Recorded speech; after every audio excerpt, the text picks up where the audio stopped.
Bismillahirrahmanirrahim. Bismillahirrahmanirrahim. Alhamdulillahirabbil alamin wa kafa. Wassalatu wassalamu ala nabiyil mustafa. Asyhadu an la ilaha illallah wahdahu la syarikalah wa asyhadu anna Muhammadan abduhu wa rasuluhu la nabiyya ba'da.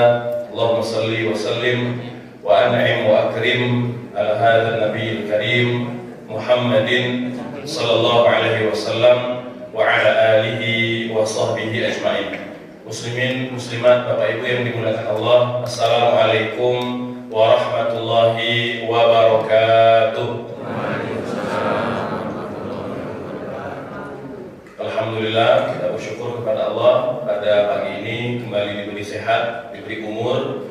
Kita berharap semoga senantiasa diberikan keistiqomahan dalam ketaatan. Tak lupa selawat beserta salam semoga selalu terlimpah, tercurah kepada teladan, kepada junjungan kita semua Nabi besar Muhammad sallallahu alaihi wasallam, kepada keluarga, zuriat, sahabat serta umatnya yang insya Allah terus belajar, mencintai dan mengamalkan sunnah-sunnah beliau sallallahu alaihi wasallam. Hadirin hadirat Bapak Ibu yang dimuliakan Allah, karena waktu kita tidak banyak ya, sementara tema yang akan kita kupas pada pagi ini cukup padat ya.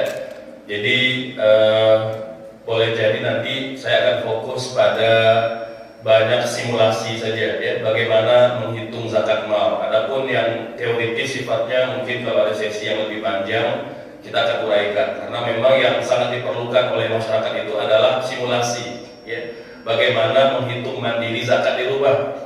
Jadi nggak perlu kemudian minta jasa konsultan untuk menghitung zakat di rumah, karena sebenarnya kalau kita tahu rumus dan tata caranya maka insya Allah semuanya bisa menghitung.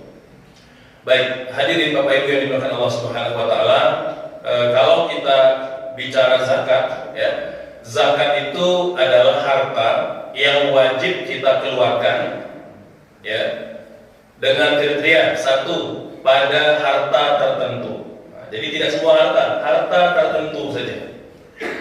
Yang kedua, untuk kelompok tertentu, karena nanti dia akan didistribusikan kepada mustahik yang telah dinyatakan baik dalam Al-Quran, dalam hadis dan ijtihad para ulama. Kemudian yang ketiga, dalam waktu tertentu. Ini kata kuncinya. Jadi zakat itu harta yang wajib dikeluarkan pada harta tertentu, untuk orang tertentu, dalam waktu tertentu. Itu kata kuncinya ya. Berbeda dengan infak ya. Kalau zakat itu wajib, infak ada yang wajib, ada yang sunnah ya. Ada yang masuk kategori zakat, ada yang tidak masuk kategori zakat. Ada yang lebih umum lagi, kalimat sedekah. Ini lebih umum lagi dari kata infak. Kalau infak itu mencakup pemberian baik berupa zakat atau non zakat, berupa material ya. Tapi kalau sedekah bisa material, bisa non material.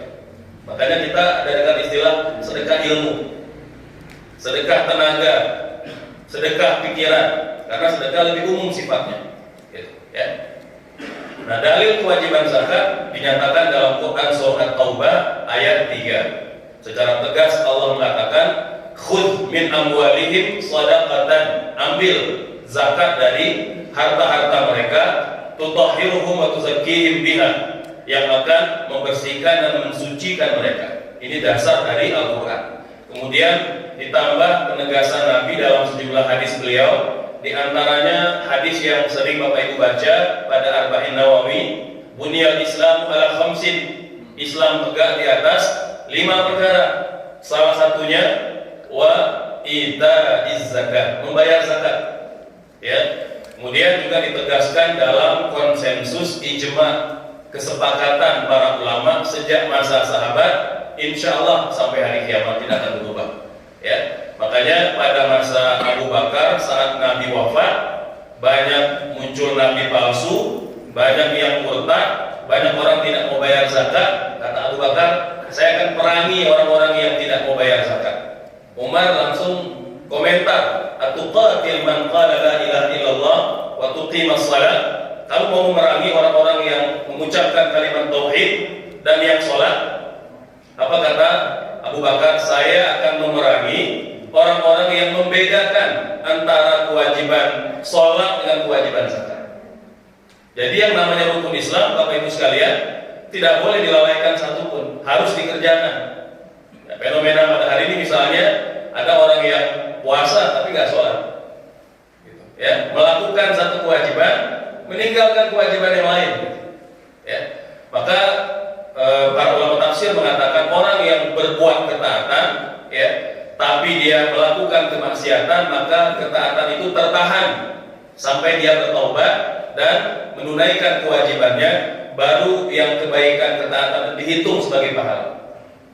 Ya, maka penting kita memahami bahwa rukun Islam itu dia saling menopang. 5 pondasi, satu aja pondasi yang hilang maka dia akan rapuh dan roboh.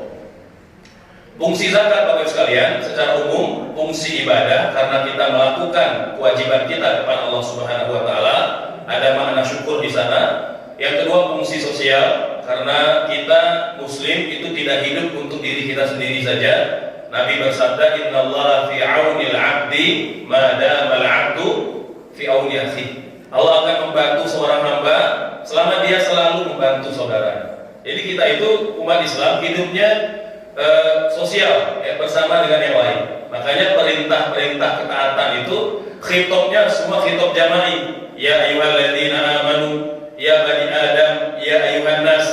Itu tidak ada khitab fardi, tidak ada yang khitabnya individu. Karena Allah ingin memberi pesan bahwa umat Islam itu bersatu. Mereka tidak berpisah, walaupun mungkin mereka punya pandangan yang berbeda. Yang ketiga, fungsi ekonomi. Ada pemerataan, ada pemberdayaan, ya. Dan yang keempat, fungsi pembentukan karakter. Karena dengan kita berzakat, berinfak, kita melatih jiwa kita untuk dermawan, ya, menghilangkan sifat kikir manusia. Karena memang manusia dilahirkan dalam kondisi kikir. Kikir itulah yang perlu kita hilangkan dengan berzakat dan berinfak. Langsung tentang objek dan sasaran zakat. Ustaz, harta yang seperti apa yang wajib dizakatkan? Ya, ini ada setidaknya 6 kriteria. Yang pertama, al-milkut tam, harta itu milik kita penuh. Milik kita penuh.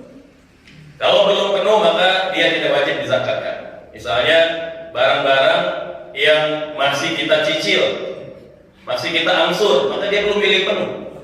Dia belum wajib dizakatkan. Yang kedua, berkembang atau dikembangkan. Ya, Ustaz, saya punya motor di rumah dipakai sehari-hari buat ke kantor, buat bekerja, wajib zakat nggak? Nggak wajib zakat. Kenapa? Dia dipakai untuk sendiri, tidak termasuk lin nama, tidak termasuk untuk dikembangkan. Beda kalau motor disewakan. Ya. Jadi kita udah punya motor kedua, ketiga, atau punya mobil, punya rumah. Ya, selain rumah yang kita tempati, kita punya rumah yang lain yang kita kontrakkan kepada orang lain, maka hasilnya yang dizakatkan. Ini nanti ada zakat dari kontrakan ataupun penghasilan kita. Yang ketiga, cukup nisabnya. Jadi ada batas kadar minimal wajib zakat. Ya, baik nanti dengan kadar emas atau dengan kadar zakat pertanian. Itu di antara dua kadarnya, gitu ya. Atau nanti juga bisa pakai beberapa jenis kadar. Jadi kalau kita sebut nisab ini setidaknya ada 4 nisab dalam Islam. Ada yang 2,5%, ada yang 85 gram, gitu ya. Yang kedua, ada yang 520 kg beras bersih, gitu ya. Yang ketiga, ada yang 653 kg gabah, gitu ya. Kemudian nanti yang keempat, ada yang tidak punya nisab, gitu. Dia langsung dikeluarkan. Ini 4 kategori harta kalau kita ingin lihat dari nisabnya. Kalau belum sampai nisab, maka dia tidak wajib zakat. Yang keempat, nah ini penting, lebih dari kebutuhan pokok. Maka nanti Bapak Ibu sekalian, perhitungan zakat kalau kita bertanya bruto atau neto, maka yang wajib itu netonya. Setelah dikurangi kebutuhan pokok. Ustaz, saya pengen bruto aja, silakan. Nggak ada masalah kalau yang pengen bayar bruto langsung, ya, nggak dikurangi kebutuhan, nggak ada masalah. Tapi yang wajib disepakati para ulama netonya. Mengapa? Karena memang kewajiban zakat itu atas harta yang surplus dari kebutuhan kita. Ya, Kemudian yang kelima, bebas dari hutang yang jatuh tempo. Maka nanti ada biaya pengurangan zakat. Kalau bulan itu atau tahun itu kita ada hutang tahunan yang perlu kita bayar jatuh tempo, dibayarkan dulu. Itu lebih wajib. Ya, sisanya kalau masih cukup nisab baru kita keluarkan zakat. Dan yang keenam, haul. Ya, haul ini berlalu waktu setahun. Mengapa perlu haul? Agama ingin memastikan bahwa harta yang kita simpan itu betul-betul surplus dari kebutuhan kita. Jadi waktu penyimpanan setahun itu sudah dianggap surplus. Karena boleh jadi kita ini punya uang di awal bulan, nggak langsung dihabiskan. Mungkin di bulan kedua, bulan ketiga, bulan keempat, maka ada haul. Nunggu setahun dulu memastikan bahwa kebutuhan pokok kita sudah terpenuhi semuanya. Ya.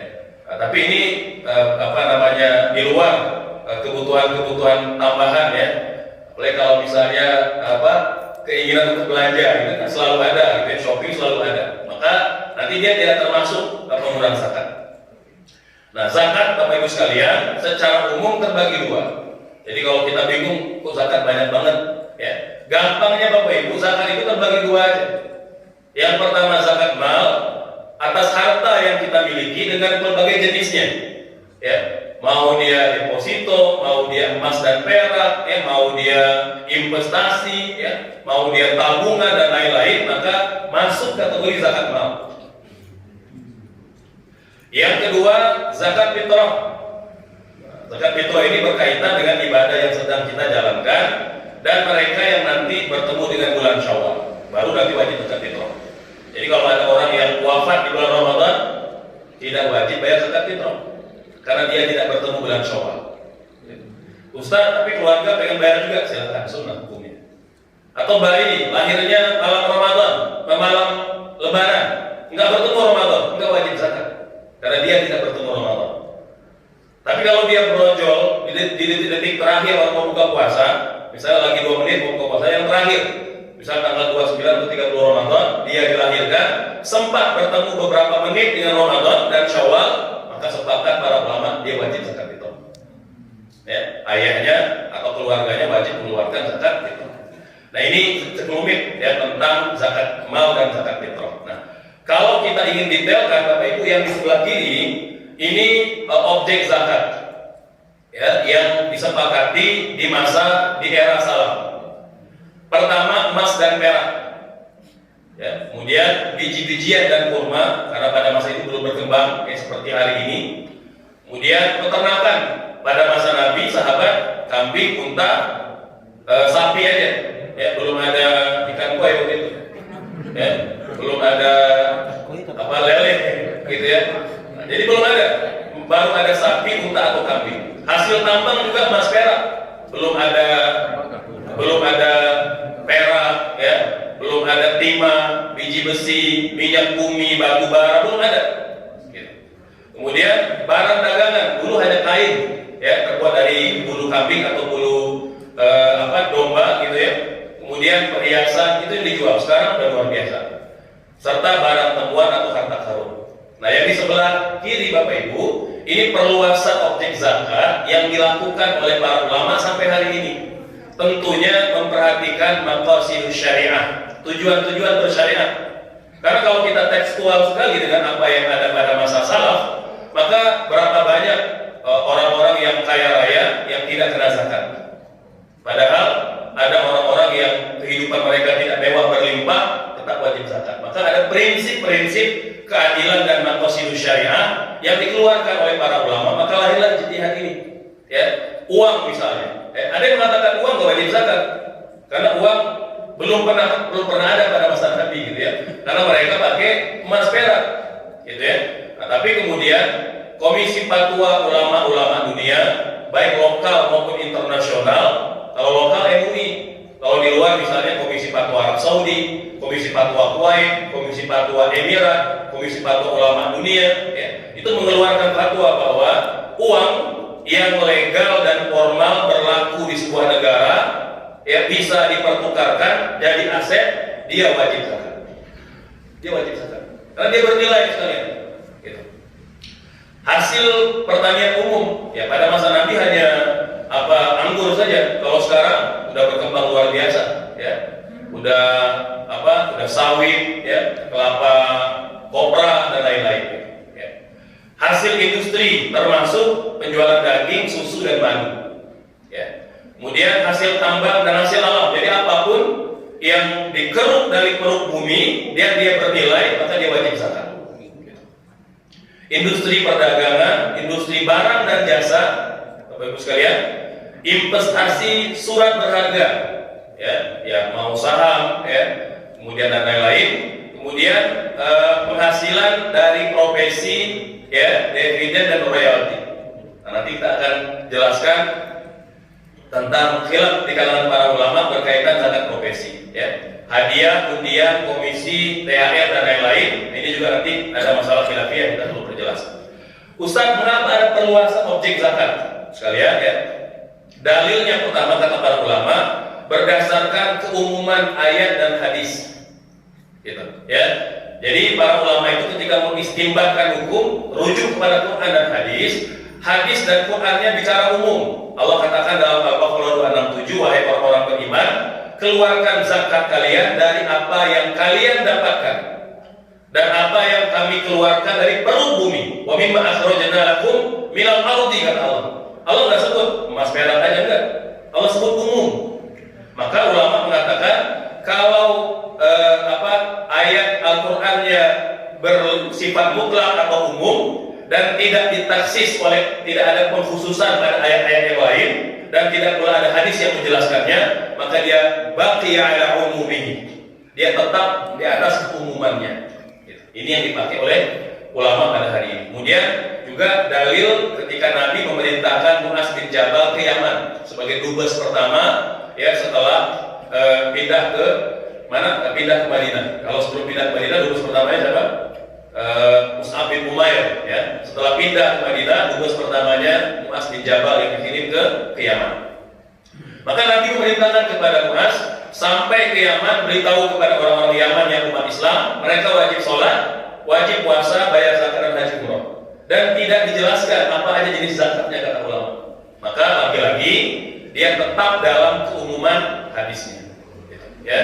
Nah, di samping nanti analogi syar'i dengan zakat pertanian, gitu ya, Bapak Ibu, sangat tidak memenuhi prinsip keadilan kalau ada petani, ya, sehari-hari bertani, ya, panas-panasan, hujan-kehujanan, ya, itu dapat misalnya penghasilan cukup nisab, anggaplah misalnya dia punya penghasilan 10 juta, setelah dikurangi kebutuhan pokok, itu wajib mengeluarkan berapa persen? 5%. Hasilnya 10 juta per panen. Anggap aja kalau sawah padi panen 4 kali, dia punya uang 40 juta. Setiap panen dia mengeluarkan 2,5%. Padahal penghasilan cuma 10 juta per panen. Sementara ada pengacara gajinya 1 miliar per bulan, dengan dalih zakat profesi tidak ada pada masa Rasul, kita mengatakan tidak wajib zakat. Di mana prinsip keadilan Islam itu? Seorang pengacara tidak wajib zakat padahal berlimpah hartanya. Sementara petani hanya 10 juta pendapatan per panen, kita keluarkan 2,5%. Gitu. Maka Bapak Ibu sekalian, dalam syariah itu ada ilmu maqasidus syariat yang sangat diperlukan dalam rangka membedah dalil-dalil Quran. Maka sebenarnya kalau kita rujuk kepada prinsip dan mekanisme serta metode yang dikembangkan oleh para ulama, kita akan dapatkan justifikasinya bahwa sangat wajar keluarnya fatwa tentang zakat profesi. Tapi bagaimanapun kita akui itu khilaf di kalangan para ulama, ya. Namun Bapak Ibu, mayoritas ulama mengatakan wajib adanya zakat profesi, meskipun ada sekelompok orang yang mengatakan tidak wajib, ya. Termasuk mungkin di Indonesia, saya tidak sebut mungkin kelompoknya.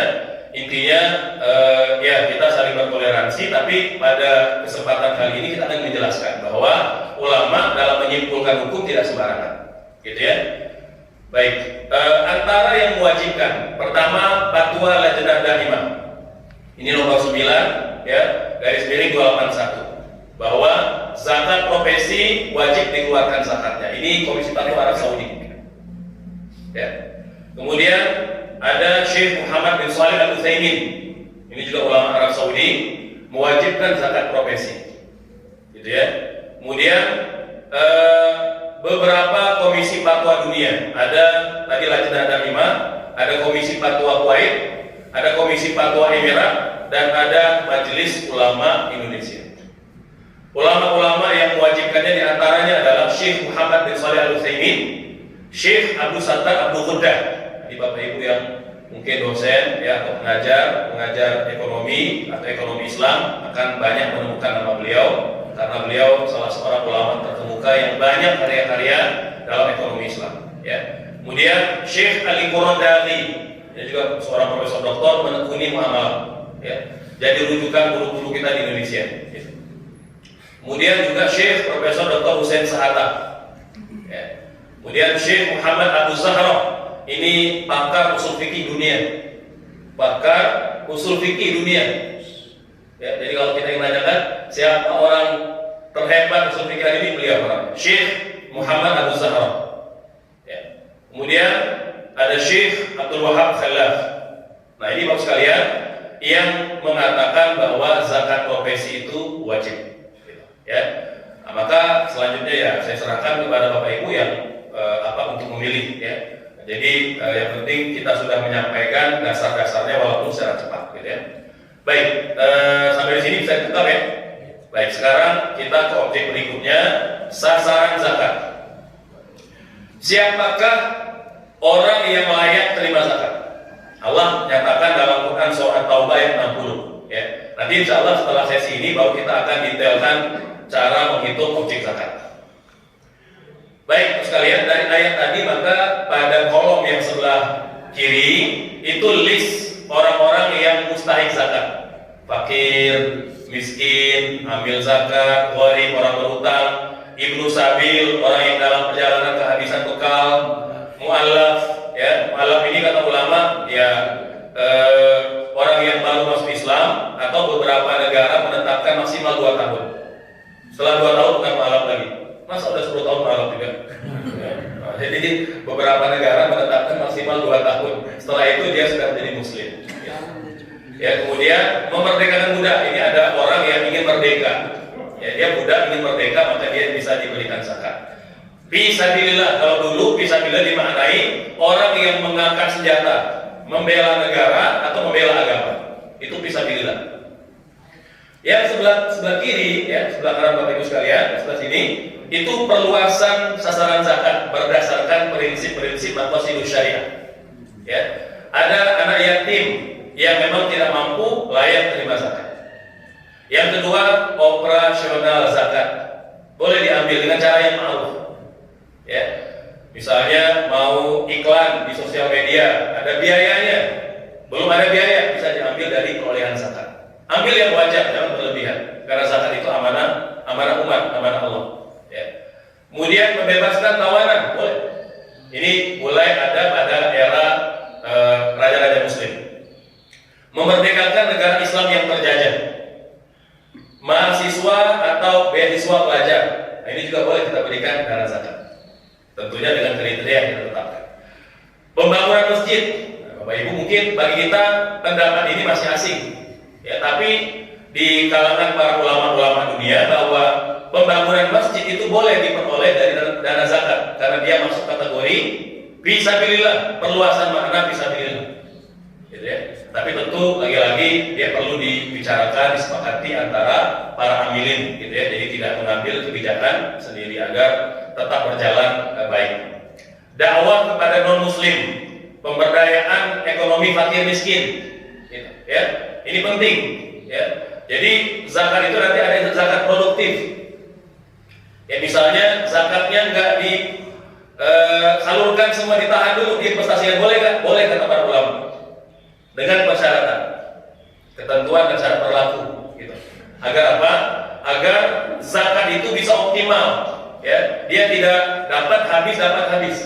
Gitu. Sama juga dengan tema wakaf produktif juga begitu, ya. Jadi jangan sampai terima dana habis. Kita berharap dia bisa produktif, bisa dikembangkan, ya. Kemudian termasuk pembelian senjata untuk pertahanan negara lagi kurang uang misalnya. Ya, ini pernah terjadi pada masyarakat Muslim. tatkala raja menginstruksikan rakyat untuk mengeluarkan sumbangan kepada negara.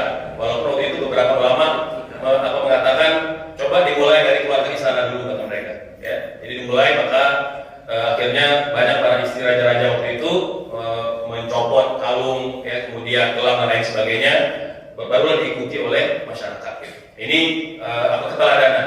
Ya. Nah, jadi jangan sampai dulu orang nyumbang tapi kita tidak menyumbang. Ya. Jadi kabura maqtan indallahi an taqulu ma la taf'alun.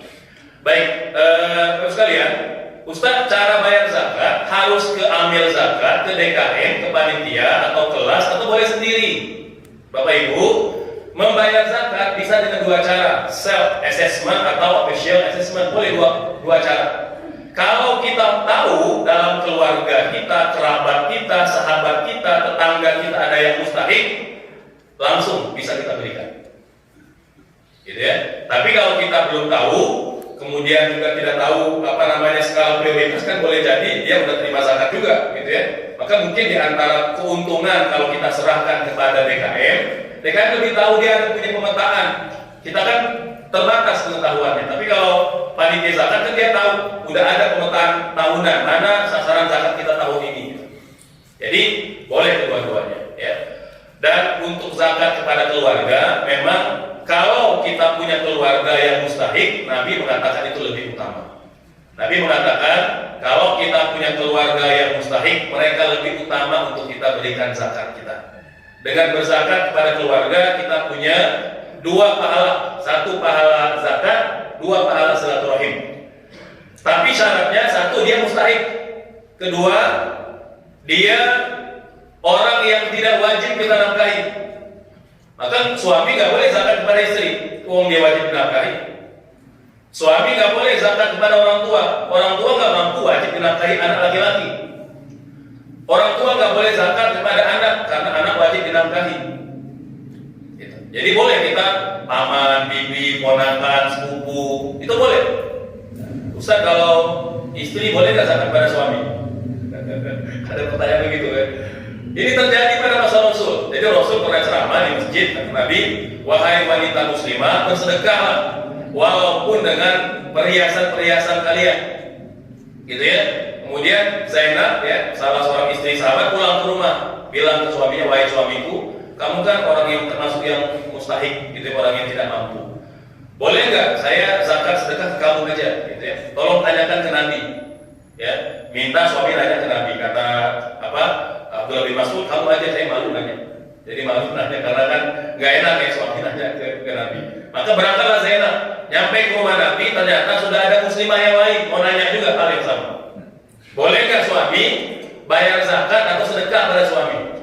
Di pintu ada Bilal, ya, minta izin nanya, kata Zainab, tolong jangan bilang-bilang ya kalau saya istrinya Abdullah bin Mas'ud. Nah, jaga perasaan suami, gitu ya. Maka baik, kata Bilal, maka Bilal masuk menemui Nabi. Kata beliau, ada dua wanita muslimah mau nanya. Kata Nabi, siapa yang nanya? Dua wanita muslimah, siapa yang nanya? Kata Nabi. Jadi Nabi memaksa. Ya, maka kalau Nabi sudah maksa, maka Bilal paham. Artinya ada sesuatu yang perlu Nabi ketahui. Maka Bilal mengatakan Zainab, istrinya Abdullah bin Mas'ud. Maka Nabi mengatakan setiap sedekah dan zakat yang diberikan istri pada suami yang tidak mampu menjadi pahalanya di akhirat. Subhanallah. Maka dalil ini menjelaskan bahwa istri boleh bersedekah, boleh berzakat pada suami kalau dia mustahik. Kalau dia mustahik. Gitu. Mengapa? Karena pertama dalil tadi, yang kedua karena istri tidak wajib menafkahi suami. Nah, orang-orang yang tidak wajib kita nafkahi boleh kita berikan zakat. Gitu. Tapi kalau orang itu wajib kita nafkahi, maka tidak boleh diberikan zakat. Baik, berikutnya sekalian, ini saya lewat aja, ambil ini kita lewat dulu, ya. Kita langsung aja ke objek zakat. Nah, ini, ya. Terus sekalian, jadi secara umum, kalau kita punya harta, ya, berupa emas dan perak, maka nisabnya nisab emas.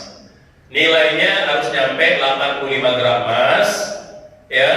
Haulnya setahun, dikeluarkan 2,5%. Nah, jadi Bapak Ibu yang nyimpan emas perhiasan atau logam mulia di luar yang dipakai perhiasan sehari-hari ya. Jadi misalnya ibu-ibu punya misalnya 100 gram gitu ya, 85 gram disimpan, 15 gram dipakai buat sehari, maka yang 15 gram nggak dihitung ya, yang dihitungnya disimpan aja. Ustaz, tapi kalau saya pakai semuanya ya, itu nggak wajar ya, nggak wajar kalau dipakai semua gitu ya. Karena ini pernah terjadi pada masa Rasul, ada wanita muslimah pakai gelang segede gaban gitu ya, dipakai di kakinya, besar sekali. Ya mungkin dia beralasan kalau dipakai nggak wajib zakat. Kata Nabi, itu gelang yang mau pakai sudah zakat belum? Belum. Keluarkan zakatnya, kata Nabi. Maka ulama menyimpulkan perhiasan yang dipakai tidak wajar tetap wajib zakat. Jadi nggak ada alasan. Dipakai setengah kilo di sini gitu misalnya, setengah kilo di sini gitu enggak. Ya dipakailah yang wajar. Jadi kalau bawah masih 15, 20 itu masih wajar lah, gitu ya, insya Allah.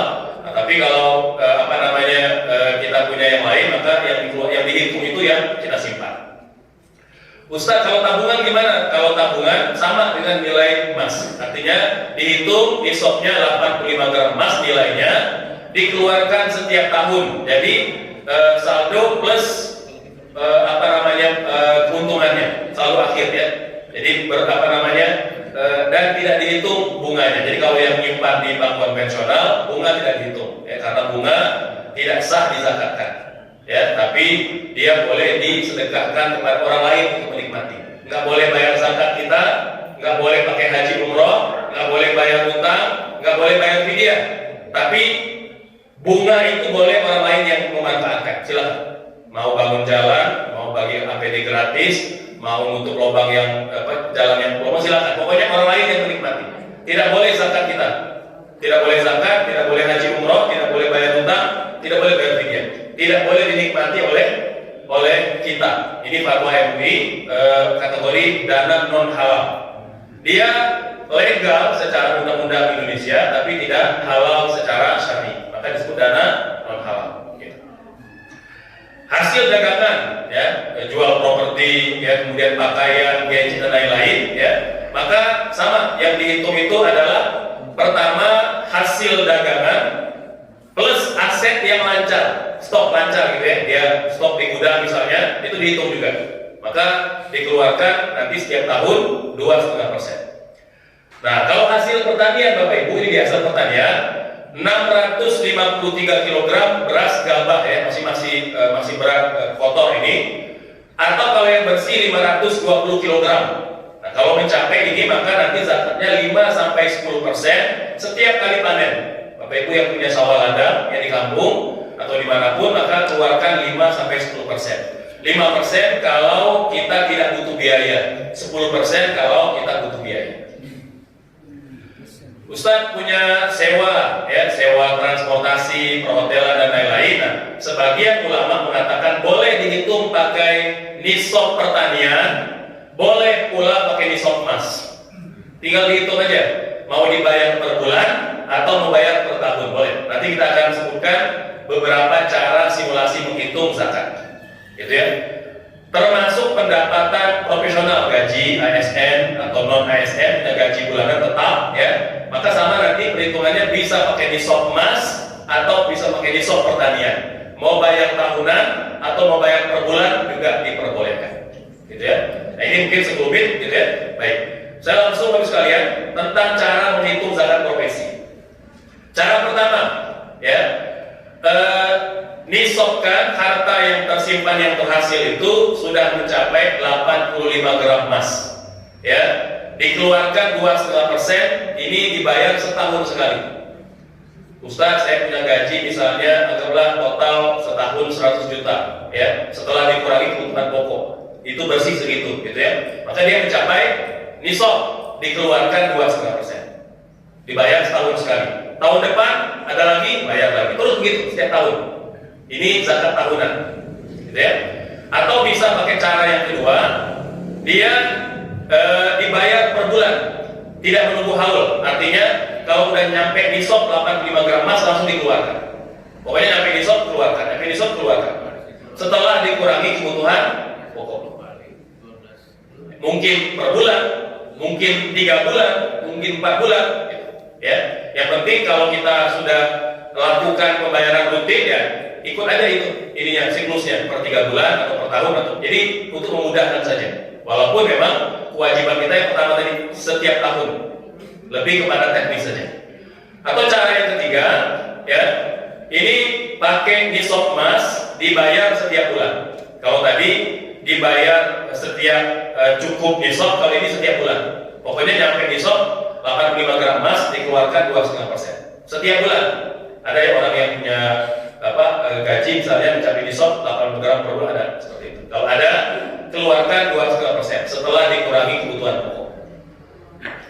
Cara yang keempat, ini alternatif ya dari kelima ya. Jadi pakai nisab beras pertanian. Anggaplah kita pakai beras 524 kg beras. Kalau beras 1 kilonya 20.000 berarti sekitar 7 jutaan gitu ya. Maka orang yang punya 7 juta gaji bersih setelah dikurangi kebutuhan pokok dikeluarkan 2,5% setiap kali dia gajian. Gitu. Ya.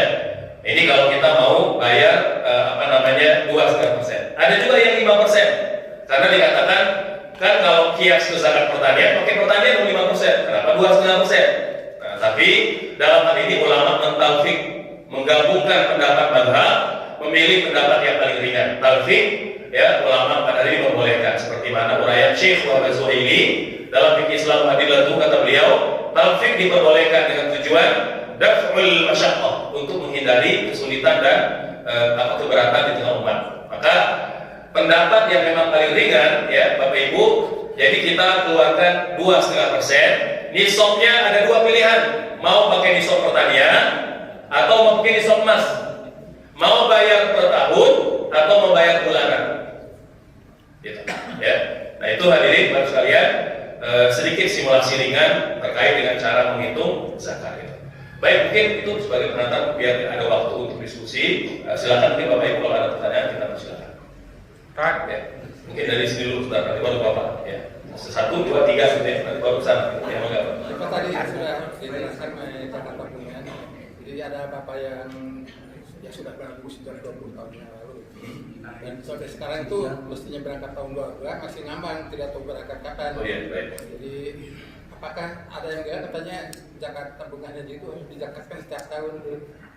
Nah, menurut Bapak itu apakah bagaimana? Apakah benar pendapat Bapak itu bahwa tiap tahun harus perubahan zakatnya karena dari solusi? Ya. Terima kasih Pak. Baik, ya. Jadi dalam hal ini memang ada khilaf di kalangan para ulama. Mengapa ada khilaf? Karena status uang tadi apakah kita nabung atau kita beli produk haji. Kalau kita nabung, artinya itu masih milik kita. Kita bisa menariknya kapan saja.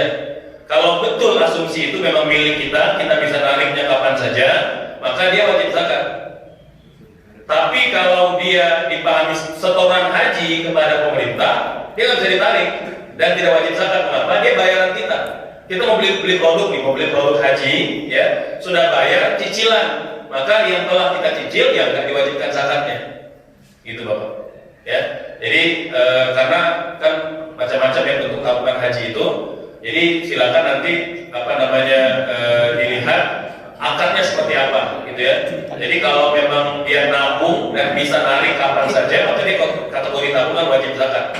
Dan insya Allah, kalaupun wajib zakat nggak bakal kurangi, bahkan mungkin akan lebih cepat terpenuhi karena dia dizakatkan, gitu ya. Kan harta apapun yang tersentuh zakat dia akan ditambah oleh Allah Subhanahu wa Ta'ala. Itu sifat zakat itu, ya. Kemudian, tapi kalau dia setoran ke lembaga, ya ke travel, ke perbankan, maka dia akan dikeluarkan zakatnya. Mengapa? Karena di cicilan kita, ya. Kayak seperti kita cicil motor, masa kita keluarkan zakat cicilannya, gitu kan enggak. Jadi kalau kita cicil, maka dia tidak dikeluarkan zakatnya, Bapak. Semoga jelas.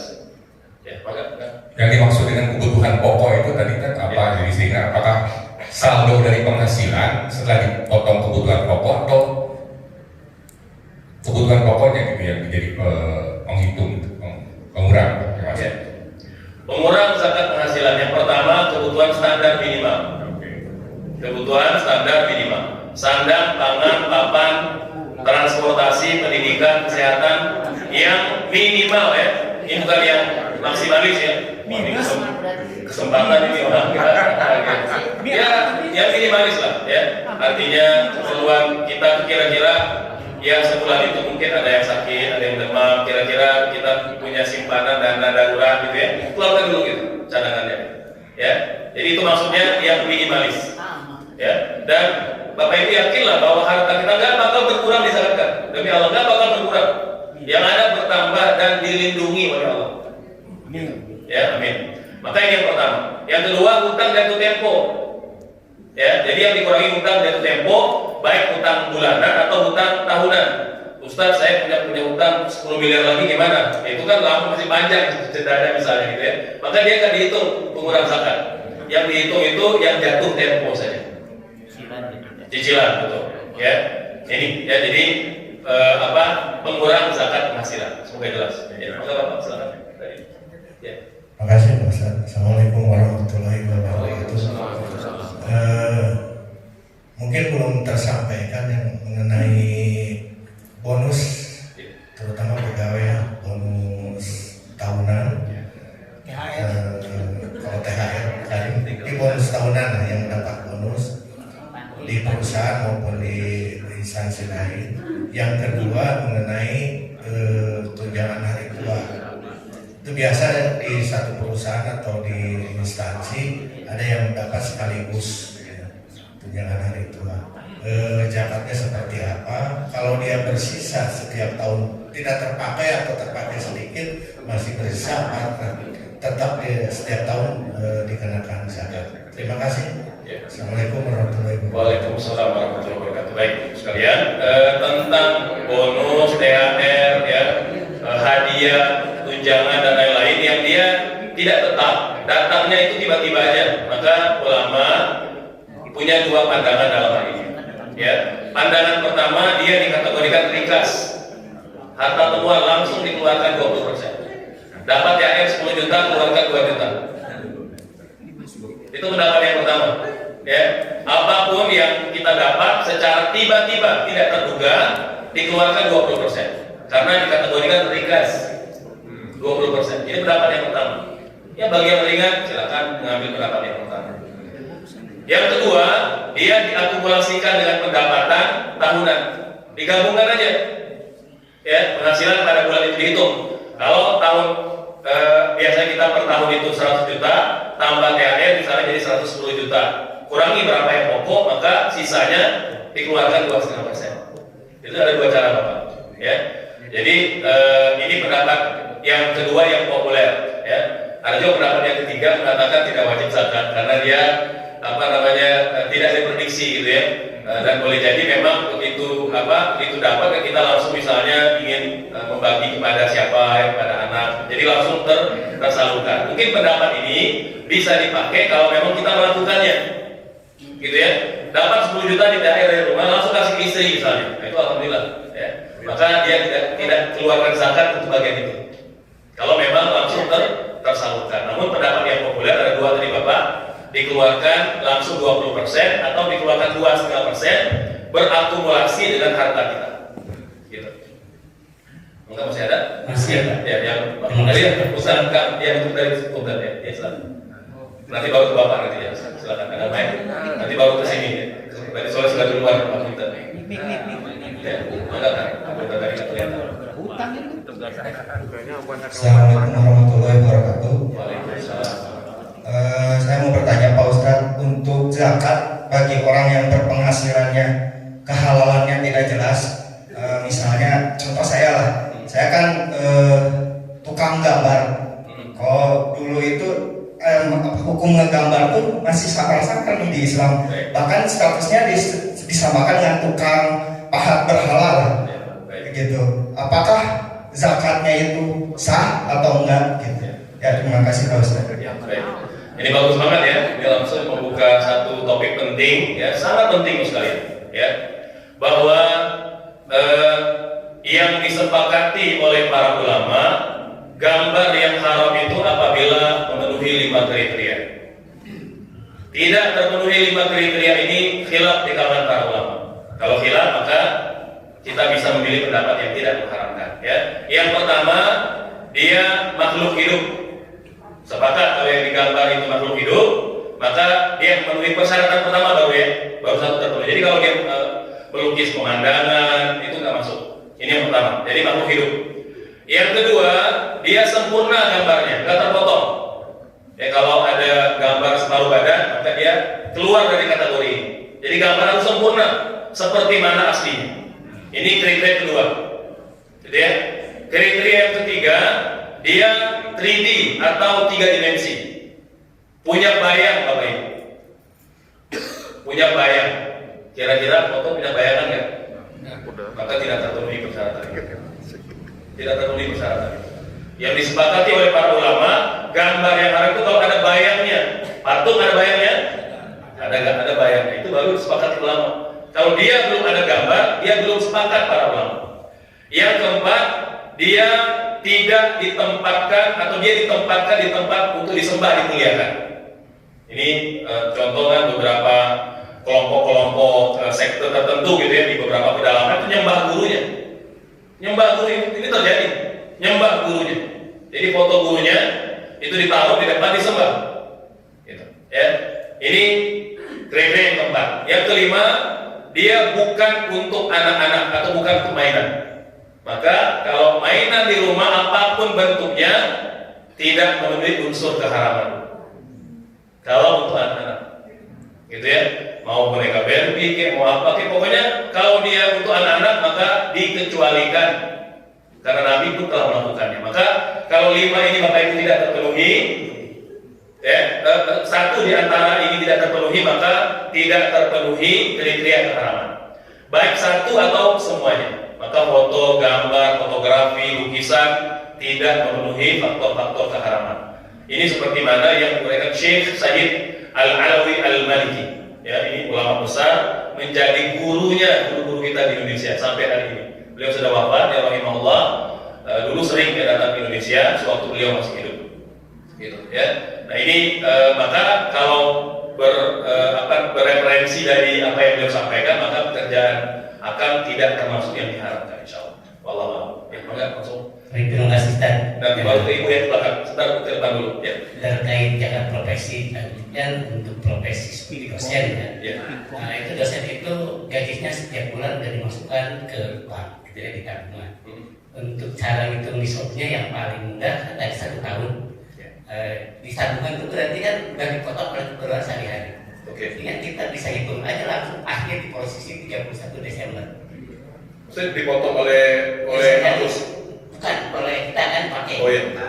Berarti kan untuk hitung nisabnya tinggal dilihat aja 31 Desember akhir tahun berapa sisanya di tabungan. Betul. Itu singkatnya tadi. Betul Ibu Bapak. Ya. Gampangnya begitu, ya. Gampang begitu aja. Itu kalau kita nabung di syariah. Gitu ya. Kalau kita nabung di konven, maka pastikan sudah dikurangi bunga. Jadi pakai yang pokok saja, dikeluarkan 2,5%. Gitu, ya. Maka ibu yang belakang kita, ya.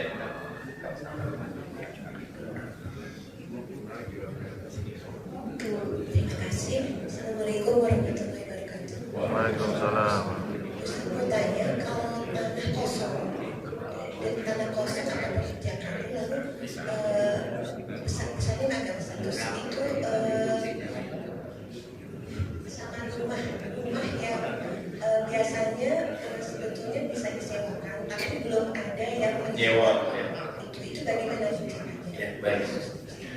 Bapak sekalian punya aset lebih dan tidak kita pakai, tapi dia berkembang, tanah berkembang ya, karena harganya naik terus, rumah berkembang, gitu ya. Kalau kita punya uang, kita keluarkan zakatnya itu. Jadi ada zakat terhadap aset, karena dia berkembang, ya, maka dikeluarkan 2,5%. Kalau memang kita punya uangnya.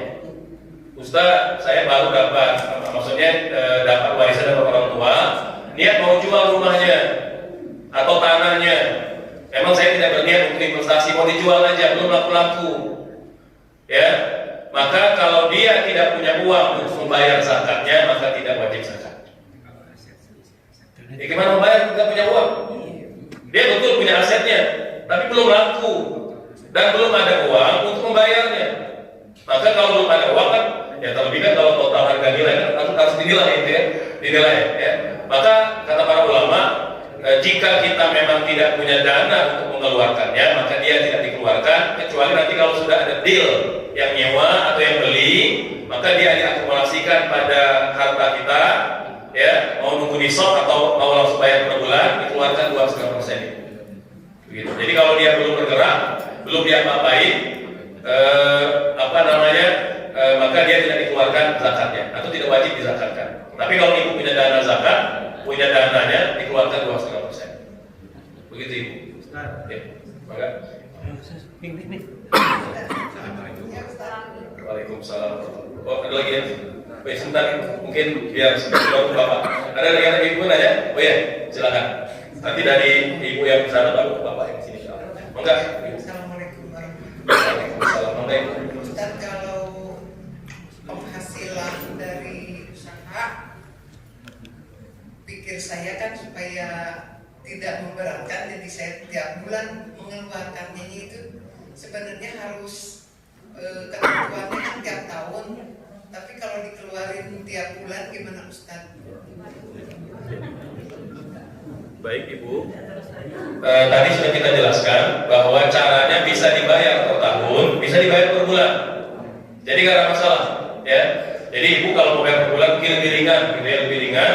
Tinggal dilihat aja nisabnya, mungkin lebih mudah pakai nisab pertanian ya. 650 kg beras bersih setelah dipotong gaji pegawai, lain-lain semua itu dikurangi semua dulu ya. Bersih keuntungannya, maka dikeluarkan 2,5% pada bulan itu. Bulan depan bayar lagi 2,5%. Begitu ibu.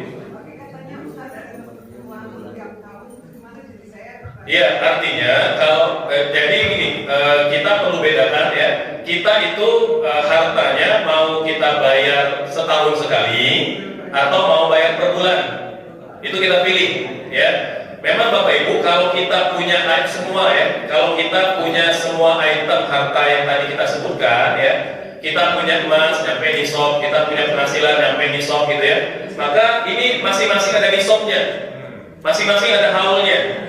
Ada zakat emas, keluarkan 2,5%. Nanti ada tabungan, keluarkan 2,5%. Itu kalau dia memang masing-masing punya nisabnya. Tapi ada yang nggak nyampe nisab. Emas cuma 30 gram misalnya, atau 50 gram lah ya. 50 gram disimpan, kemudian punya tabungan 30 juta, punya penghasilan. Jadi kalau dia tidak nisabnya mandiri, maka akumulatif ibu sifatnya. Akumulatif digabungkan, kenapa? Karena nisab awalnya sama. Kita mau bayar per tahun silakan, mau bayar per bulan silakan. Mungkin memang kebanyakan kita kan memilih bayar per bulan, bayar per tahun, bulan Ramadan. Ya, karena ingin mendapat pahala yang berlipat-lipat, kan begitu ya. Itu maka kalau yang mau bayarnya per tahun. Tapi kalau ibu sudah bayar per bulan, udah artinya semua harta yang ibu punya fokusnya bayar zakat per bulan aja. Tapi kalau mau yang dipisahkan Ustaz, saya kalau usaha bayar per bulan. Tapi kalau emas mau bayar per tahun, ya silakan boleh, nggak ada masalah. Gitu. Oh iya, catatan ibu-ibu yang punya harta sendiri wajib zakat sendiri, ya, tidak suami yang zakatin. Kecuali zakat fitrah, ya.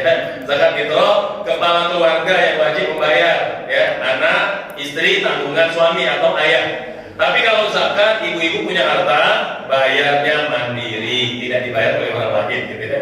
Kalau suami mau ngasih ya tambahan lah, dihitung zakat lagi nanti, ya. Baik, maka Ustaz. Terima kasih Ustaz. Assalamualaikum warahmatullahi wabarakatuh. Ada beberapa hal yang ingin saya tanyakan Ustaz yang menggelitik di hati. Pertama ini, umpamanya begini,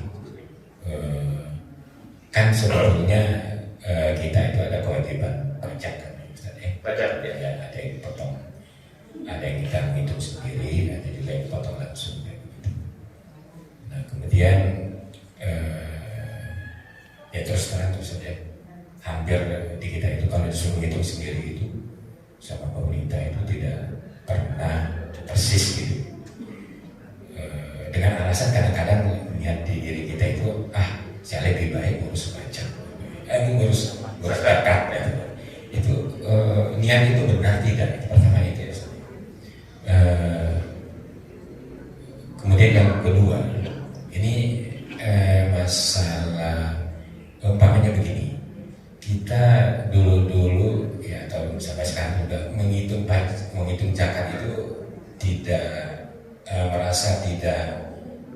detail lah gitu. Nah kemudian kita niat, umpamanya kita sering memberikan mustahik lah menurut kita ya.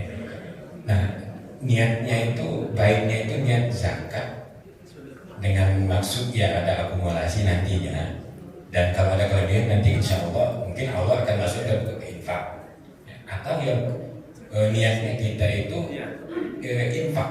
Nah, kemudian nanti akan juga kan ada yang mengatakan bahwa itu akan kalau kelebihan akan atau bisa sebagai penutup zakat kita. Nah itu mungkin dua hal itu yang saya kira yang politik di hati saya. Kita aja bisa ya. Baik, yang pertama tentang pajak. Ya, memang Bapak Ibu sekalian, idealnya bagi umat Islam yang diberlakukan itu zakat, karena itu adalah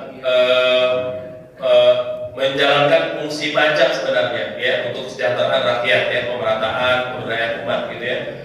Seperti yang dilakukan pada masa Rasul, pada masa Khulafaur Rasyidin, gitu ya. Hanya memang kadangkala Islam atau umat Islam kan berada pada kondisi tidak selalu ideal, gitu ya. Dimana mungkin pemerintah memberlakukan sejumlah pungutan, pajak dan lainnya. Secara fikih diperbolehkan, Bapak Ibu sekalian, pajak itu diperbolehkan, tapi tentu ada syarat dan ketentuan berlaku. Jadi tidak sembarangan, karena memang idealnya umat Islam itu yang memimpin sebuah negeri, maka mereka hanya dikenakan pajak, ya. Kalau akan dikenakan zakat, kalau pajak itu non muslim. Itu ideal begitu ya, ideal. Tapi kan tadi kita bicara tidak ideal, ya. Negara-negara muslim termasuk juga Arab Saudi pada hari ini sudah memperlakukan pajak, gitu ya. Jadi subhanallah itu kondisi yang tidak ideal, dan selama pajak itu terkelola dengan baik, insya Allah kita menjadi sedekah kita, insya Allah. Ya, walaupun mungkin wajib dalam pengertian sebagai warga negara, gitu ya. Itu satu. Bapak Ibu yang bekerja di pajak nggak ada masalah, halal insya Allah, ya, sudah ada fatwanya.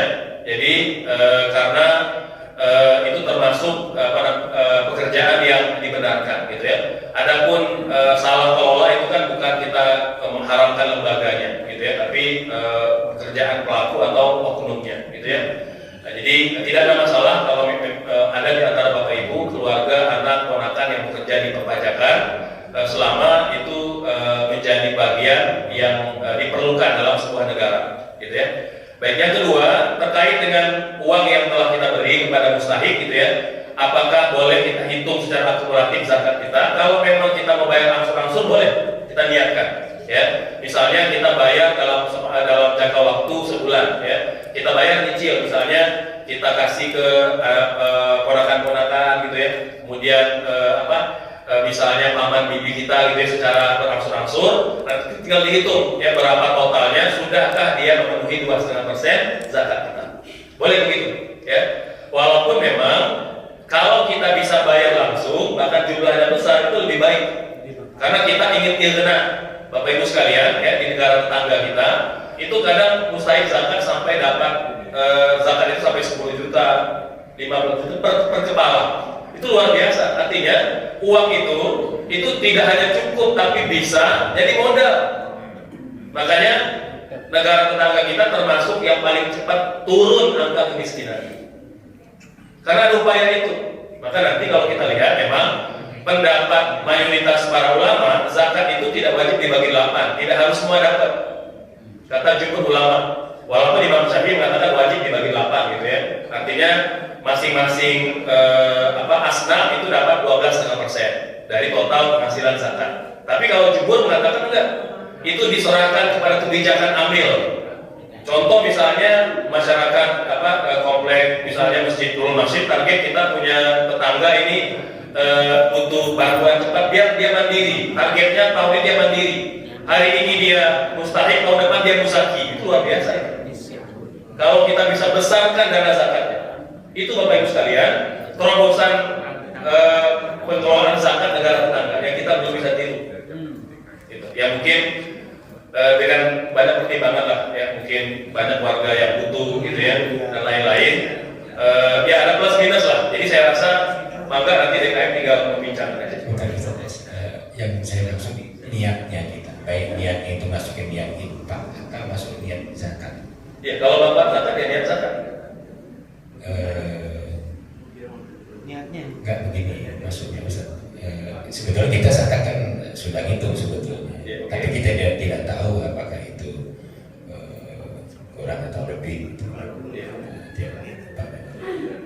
Nah, tapi kita merasa kekhawatiran kalau kurang gitu. Nah, sehingga kita kalau umpamanya memberikan secara itu, kalau begitu mungkin lebih aman niat zakat. Jadi dengan harapan kalau pada lebih ya masuk ke infak. Kalau ingatnya niat infak kemudian nanti atau sama saja besar itu. Ya, baru sekali ya, beda ya. Kalau zakat maka dia wajib, infak dia tidak mesti wajib. Bahkan infak itu lebih condong tidak wajib. Tapi kalau disebut zakat maka dia wajib. Gitu. Maka bapak ketika kita mengeluarkan zakat wajib niat. Kita beramal bin niat. Ngasih orang nggak niat, ya jadi sedekah aja. Nggak mengurangi zakat kita. Maka bapak pastikan niat. Dan niat itu tidak wajib ada prosesinya. Saya keluarkan zakat saya 2 juta dibayar tunai. Itu nggak wajib ada prosesinya. Ustaz tapi dia mesti pakai itu, ya boleh aja, tapi nggak wajib. Bapak Ibu nelpon ke DKM, saya udah transfer 10 juta zakat saya, udah cukup itu, udah cukup. Itu sudah memadai. Bahkan Bapak Ibu, kalau kita mau zakat ke tetangga, keluarga, kalau bisa jangan pakai kata zakat. Yang penting udah niat. Untuk anak-anak di rumah cukup gitu. Karena apa? Kadang-kala keluarga kita, walaupun dia mustahik, kadang-kadang kata zakat itu agak menyakitkan. Punten Bapak Ibu. Ya. Jadi ulama mengatakan yang wajib itu niat. Penyerahan itu boleh dengan kalimat apapun. Kalau bisa dikemas selembut mungkin. Ini buat batu-batu di dapur. Udah gitu aja, cukup. Yang penting di awal sudah niat. Itu zakat kita. Itu. Bahkan haram hukumnya Bapak Ibu, kita mengucapkan kata zakat kepada orang yang membuat dia tersakiti. Haram hukumnya. Apalagi sambil bikin konten gitu, foto lagi fotonya. Ini saya berberi zakat ke rumah Allah Subhanahu. Itu mengairkan sekalian. Ya hapunten Bapak sekalian. Jadi kalau yang mau bikin laporan ya tidak harus terlihat wajah gitu ya, mungkin disamarkan atau mungkin ya tidak individu, mungkin bisa rame-rame gitu ya. Jadi terasa lebih natural gitu, karena kita memang diperintahkan membayar zakat itu tidak semata-mata zakatnya, tapi adabnya dijaga. Silakan, masih ada waktu atau kurang? Cukup? Cukup, alhamdulillah. Oh, itu masih ada ibu-ibu di belakang. Ini saya serahkan kepada DKI kita. Oh, ya, baik, silakan. Dari 2 di belakang, kemudian di depan ada berapa? Ya, enggak dari sini saya belakang silakan. Sampai maghrib lah. Bangga.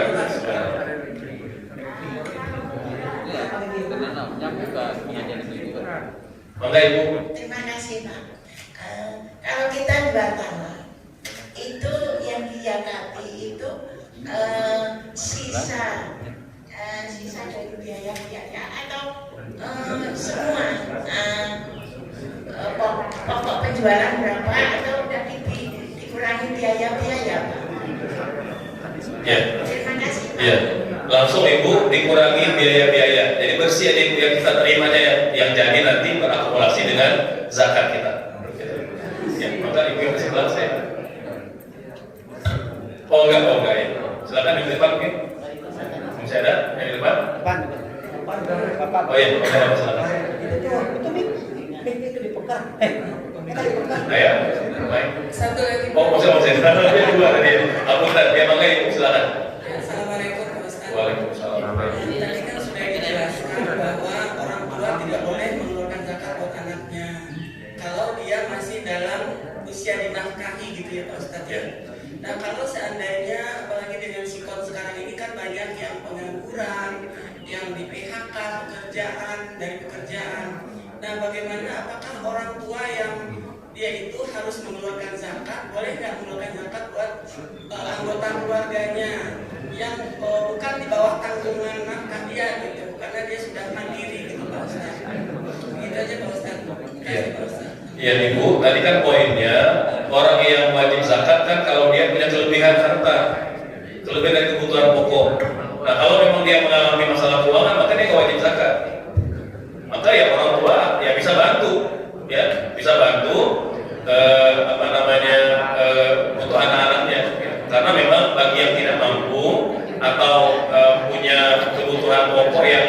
mencapai nisab, maka dia tidak wajib zakat. Ya, jadi tidak wajib zakat. Terima kasih Pak Ustaz. Maka Bapak.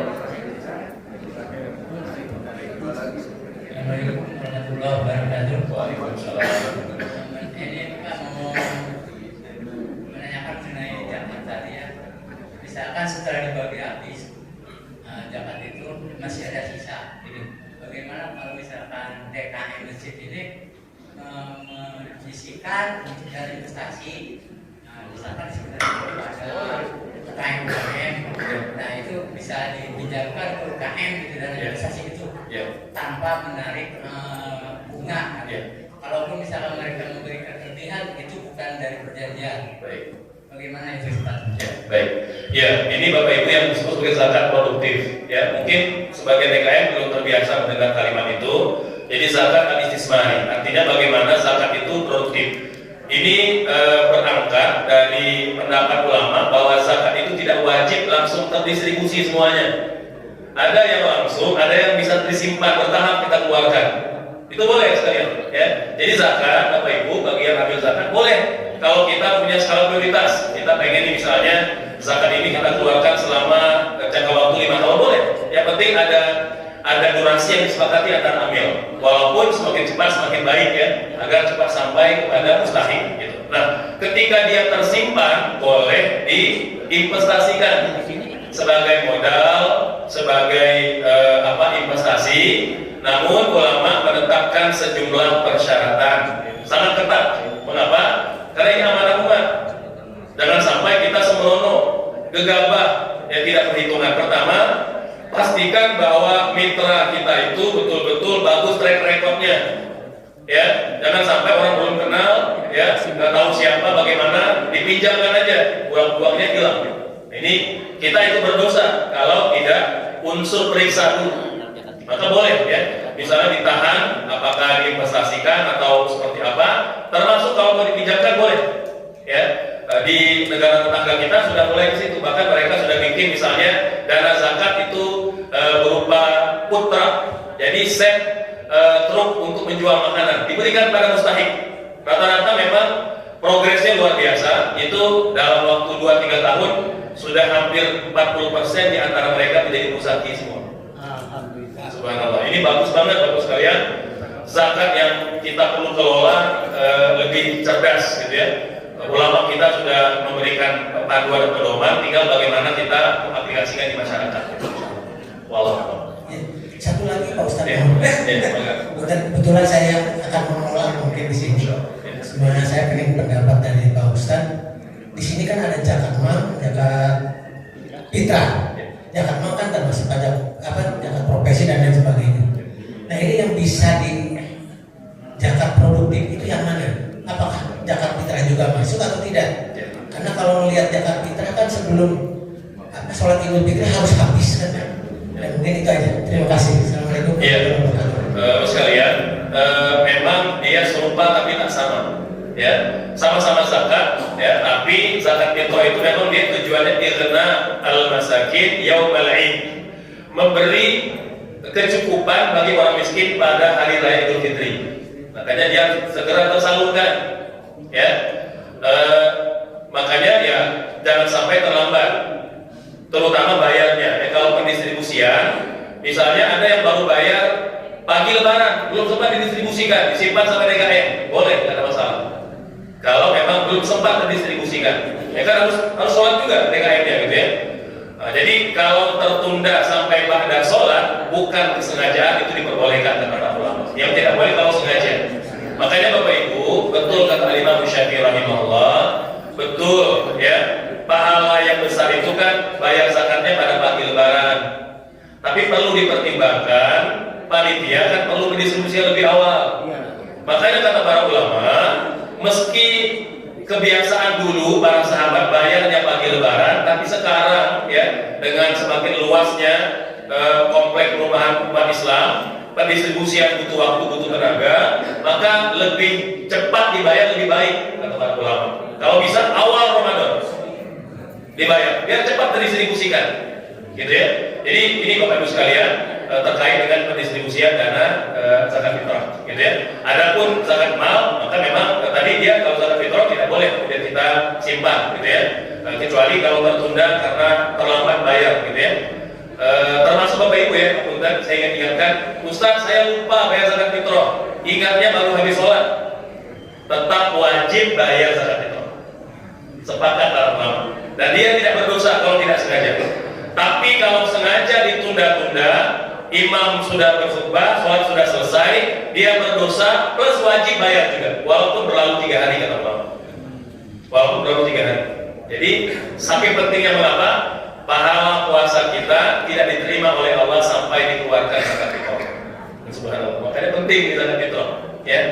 Nah, kalau zakat mal Bapak boleh kita tahan, ya.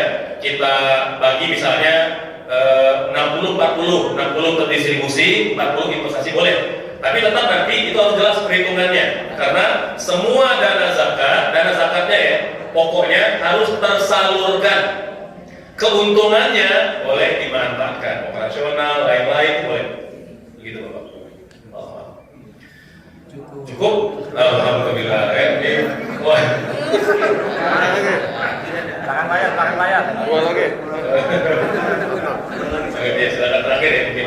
Apunten Bapak Ibu, semoga yang menunggu jadi pahala insya Allah. Assalamualaikum Ustaz, saya mau tanya, kalau misalnya kayak kita di merantau di sini Ustaz, punya rumah di kampung, apakah itu wajib kita zakatkan setiap tahun atau hanya sekali saja kita bayarkan zakatnya termasuk rumah yang kita tinggali?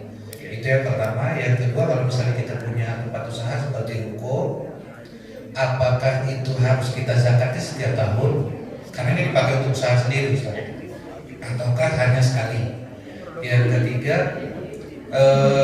bayar zakat itu apakah wajib uang atau boleh berupa barang? Misalnya kita mau menyumbang masjid Ustaz, apakah kita boleh kasih keramik atau semen, ataukah kita harus wajib berbentuk uang? Ini zakat atau?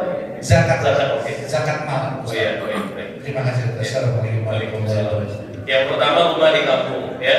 Kalau rumah itu tidak ditempati, ya, disewakan, ya, maka dia wajib zakat. Zakat dari mana? Dari hasil sewanya. Zakat penghasilan dia akumulasikan nanti. Boleh bayar per bulan atau boleh bayar per tahun. Setiap tahun bayar. Nanti tahun depan bayar lagi, tahun depan bayar lagi. Kalau terus diinvestasikan atau disewakan. Kalau Bapak rumah hanya ditempati aja, kendaraan dipakai aja, maka yang kita pakai tidak dibayarkan zakatnya. Ya. Kemudian yang kedua, ruko ya. Ruko Bapak Ibu dia termasuk amal usaha, maka yang dikeluarkan zakatnya hasil usahanya. Gitu ya. Kemudian untuk zakat, apakah boleh uang atau boleh barang, gitu ya. Nah ini sebenarnya khilaf di kalangan para ulama. Sebagian besar ulama mengatakan dulu zakat itu harus dikeluarkan berdasarkan dengan jenisnya. Zakat kambing harus kambing keluarnya. Zakat beras harus beras keluarnya. Itu dulu, gitu ya. Tapi sekarang kan agak merepotkan juga, gitu. Makanya ulama Hanafi termasuk Komisi Fatwa Ulama Dunia dilihat pada prinsip kemaslahatan dan kemudahan. Seorang muzaki itu boleh berijtihad. Dia mau mengarahkan dana zakat itu kemana dan berupa apa? Silakan boleh. Uang boleh, mau barang atau bahan-bahan juga boleh. Yang penting dia diniatkan sebagai zakat. Gitu. Wallahu a'lam. Baik, demikian penjelasan pada pagi ini. Masya Allah, sudah 6:30 ya. Semoga jadi ilmu dan menjadi amal insya Allah. Jika nanti diperlukan mungkin kita perlu sesi yang kedua, mungkin lebih lengkap dan konkret ya, agar mendapat pemahaman yang lebih jelas. Demikian, Ibu sekalian, wassalamualaikum warahmatullahi wabarakatuh.